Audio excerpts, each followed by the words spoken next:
In the shadows of modern Britain, where dreams of a better life lure the desperate, a hidden horror thrives: modern-day slavery.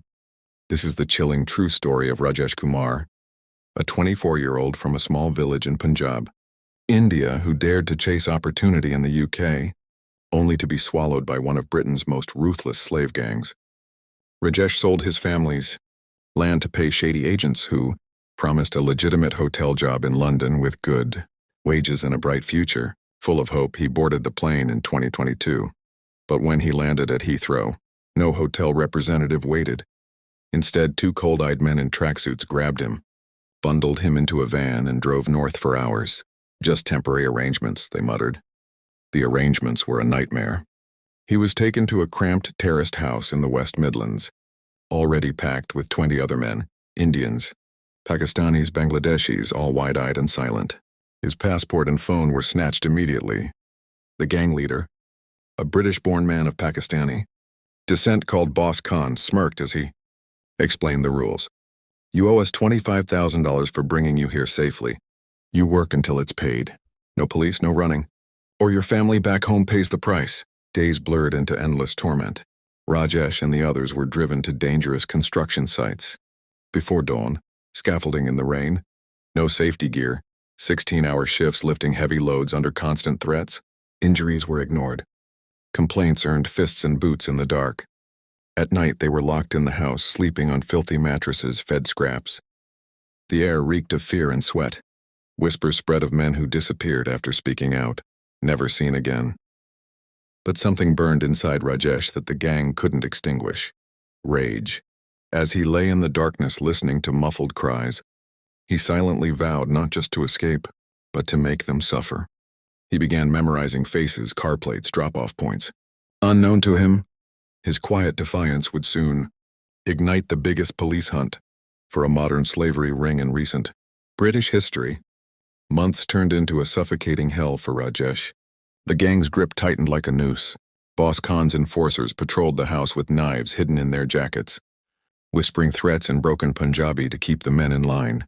One worker, a quiet Bangladeshi named Amir, tried to escape during a sight shift. He was caught, dragged back, and beaten until his screams echoed through the walls. The next morning he was gone. "Sent home," Khan lied with a grin. But everyone knew. Amir had vanished into the gang's dark network, perhaps buried in some forgotten field. Rajesh's body ached from the relentless labor, hauling bricks up shaky scaffolding in pouring rain. No harnesses, no brakes. One day he slipped and fractured his wrist. The gang wrapped it in dirty cloth and forced him back to work. "Debt doesn't wait for healing," they snarled. Food was rotten leftovers. Sleep came in snatches on bug-infested floors. The psychological horror was worse. Constant surveillance, phones jammed, letters to family intercepted and twisted into demands for more money. Yet Rajesh's rage grew into a calculated fire. He befriended a new arrival, an older Indian man who smuggled in a cheap burner phone hidden in his luggage.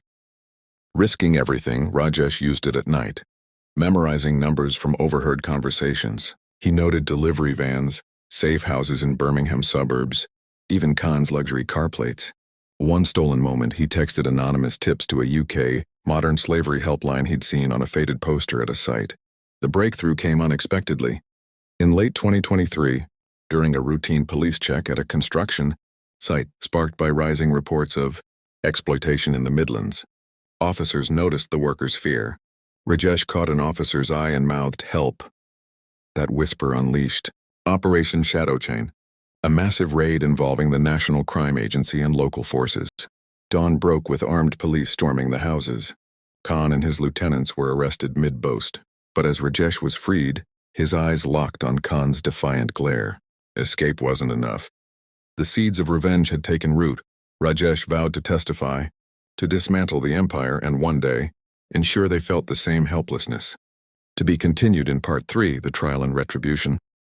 Freedom came with a bitter taste.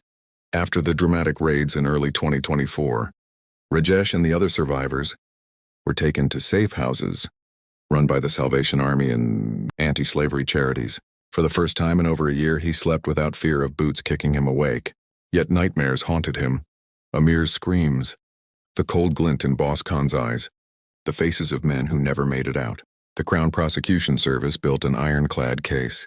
Rajesh became the star witness in Operation Shadow Chain, the largest modern slavery prosecution in the Midlands in years.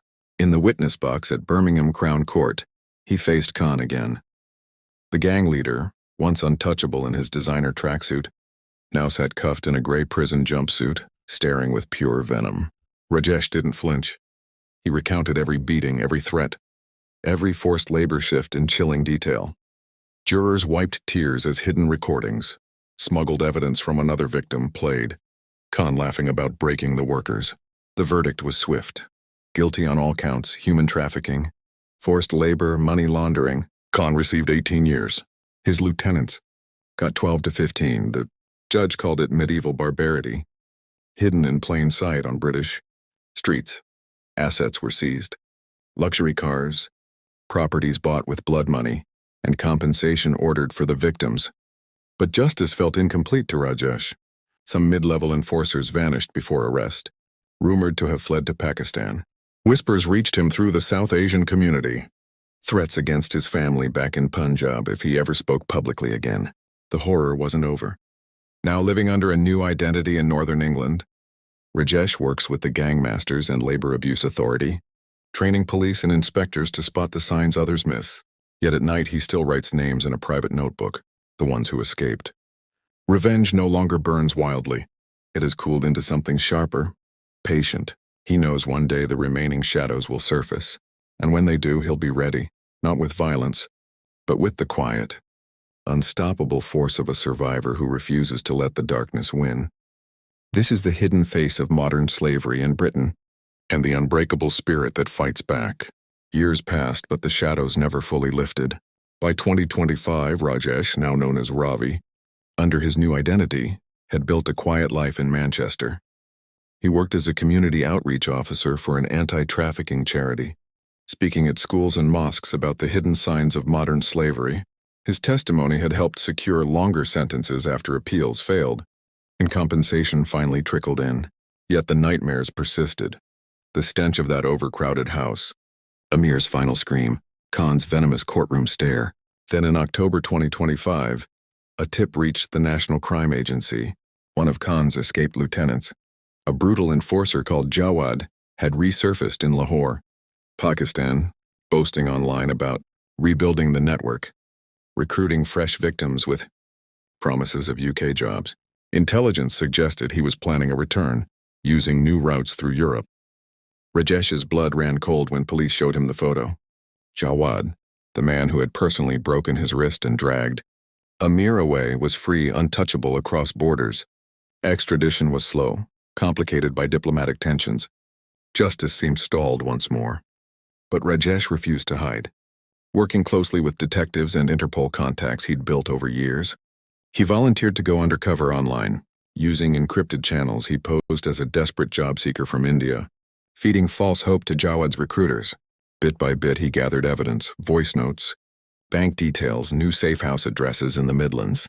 Every message felt like plunging back into hell. But the rage that once burned now fueled cold precision. The trap closed in December 2025.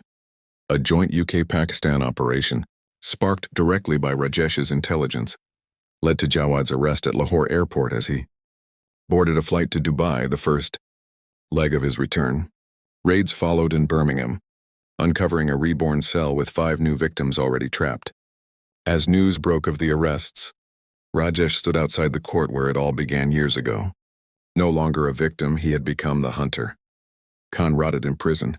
Jawad faced extradition. The cycle was broken, not by vengeance, but by the unbreakable will of a survivor who turned horror into justice. But men like Rajesh ensure the light reaches further every day.